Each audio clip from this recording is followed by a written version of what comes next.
So this past week, we had one of the greatest superspeedway races of all time. But the most glaring blemish of the weekend being that the last 2/3 of the race had to be postponed to the following Monday.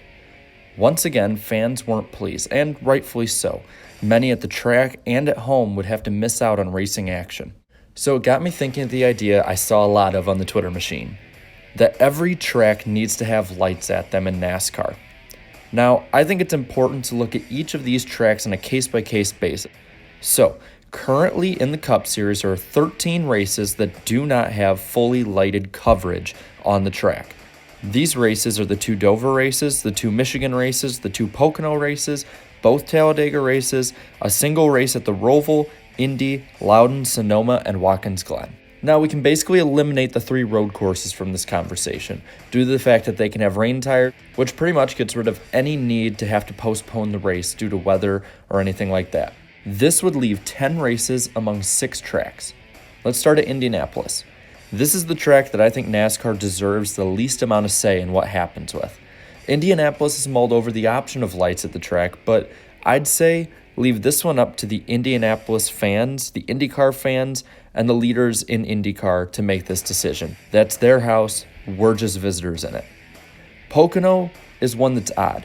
The track does have a history of rain affecting the event, the only problem being that the track is privately owned and it's only one weekend now.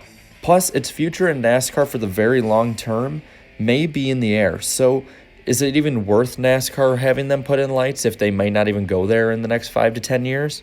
Who knows? Dover also doesn't have lights. This one has a moderate weather problem, but NASCAR having more of a say in this would mean that it'd probably be best to lighten up the place. Michigan also has no lights, and it seems like every other race there has rain issues. Anecdotally, I can say that half of the races I've attended have had at least some problems with rain, and all I'll say is that it would have been nice to have lights at the track so that I could see the race finish out on the day that it started. New Hampshire is another shorter track with no lights.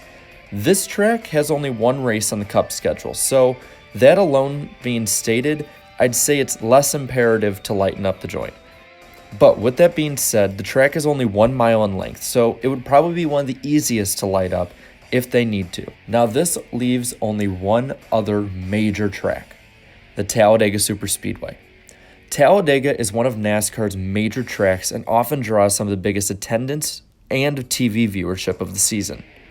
It also features a race in the NASCAR playoffs that can change the course of someone's season for the championship.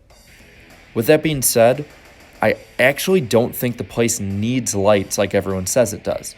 While the 2019 rainout is still fresh in all of our minds, it's important to remember that this was the first rainout till Monday that we've had at Talladega since 2006, and it's only the second one in this century. Also, having lights installed would be a massive undertaking at that 2 2/3 mile track. Plus, it would more than likely involve redesigning the inner walls, especially on the backstretch. So you have to ask, is it even worth it? And with night racing generally pulling in lower TV viewership, it's probably safe to say that NASCAR isn't going to mess with something that works for them for now. But with these being said, these are just my takes. Let me know yours in the comments below. Leave a like, subscribe for more NASCAR content, and until next time, have a good one.